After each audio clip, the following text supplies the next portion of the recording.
ಈಗ ನೀವು ಬೇಕಾದರೆ ಕೆಲವೊಬ್ರನ್ನ ನೀವು ರೈತರದ್ದು ಹೊಲಕ್ಕೆ ಹೋಗ್ರಿ, ಸೀಡ್ಸ್ ಅಂತ ಹೇಳ್ತಾರೆ, ಸೀಡ್ಸ್ ಮಾಡ್ತಾ ಇರ್ತಾರೆ. ನಮ್ಮ ಸೈಡ್ ತುಂಬ ಜಾಸ್ತಿ ಆ ಥರ. ಅಂದರೆ ಅವರೇ ಮ್ಯಾನ್ಯುವಲಿ ಮಾಡ್ತಾರೆ ಟಚ್ನ. ಹೌದು. ಓಕೆ, ಅಂದರೆ ಗಂಡು ಹೂವನ್ನ ತೊಗೊಂಬಂದ್ಬಿಟ್ಟು ಹೆಣ್ಣು ಹೂವಿಗೆ ಹಿಂಗೆ ಥರ ಸ್ಪರ್ಶ ಮಾಡಿ ಹೋಗ್ತಾರೆ. ಅದನ್ನು ಜೇನುಹುಳುಗಳು ತಾನಾಗೆ ಮಾಡ್ತಾವಂತೆ. ಅಂದರೆ ಅದು ನಮ್ಮ ಮಿತ್ರ ಆಗಿ ಕೆಲಸ ಮಾಡುತ್ತೆ. ಈಗ ಕೃಷಿಯಲ್ಲೂ ಕೂಡ ಅಷ್ಟೇ, ಮಿತ್ರ ಹುಳುಗಳು ಅಂತ ಇರ್ತವೆ, ಶತ್ರು ಹುಳುಗಳು ಅಂತ ಇರ್ತವೆ. ಆ ಥರ ಶತ್ರು ಹುಳುಗಳಂದರೆ ಸೈನಿಕ ಹುಳು. ಓಕೆ, ಆರ್ಮಿ ವಾರ್ಮ್ ಅಂತ ಹೇಳ್ತೀವಿ ನಾವು. ಆ ಥರ ಅಂದರೆ ಎಲ್ಲದೂ ಕೂಡ ಒಂದೇನಂದರೆ ದೈವ ಸೃಷ್ಟಿ.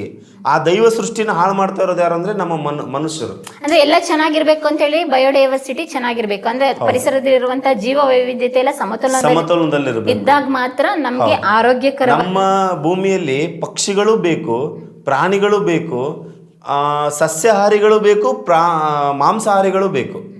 ಈಗ ಸಸ್ಯಾಹಾರಿ ಪ್ರಾಣಿಗಳ ಸಂಖ್ಯೆ ಕಡಿಮೆ ಆದ್ರೂ ಕೂಡ ನಮಗೆ ಏನಾಗುತ್ತೆ ಅಂತಂದರೆ ಮಾಂಸಾಹಾರಿಗಳ ಸಂಖ್ಯೆ ಏನಾಗುತ್ತೆ ಅಂತಂದರೆ ಅದು ಕೂಡ ಕಡಿಮೆ ಆಗ್ತಾ ಹೋಗುತ್ತೆ.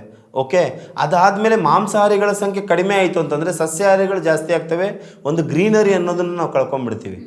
ಓಕೆ, ಅಂದರೆ ಹುಲ್ಲು ಮತ್ತು ಗಿಡಗಳನ್ನೆಲ್ಲ ಏನು ಮಾಡಿಬಿಡ್ತವೆ, ಸಸ್ಯಾಹಾರಿ ಜೀವಗಳು ಜಾಸ್ತಿ ತಿಂತವೆ. ಅದಕ್ಕೋಸ್ಕರ ಸಮತೋಲನೆ ಭಾಳ ಇಂಪಾರ್ಟೆಂಟ್ ಆಗುತ್ತೆ. ಸೊ ಆ ದೃಷ್ಟಿಯಲ್ಲಿ ಪಕ್ಷಿಗಳು ಭಾಳ ಇಂಪಾರ್ಟೆಂಟು.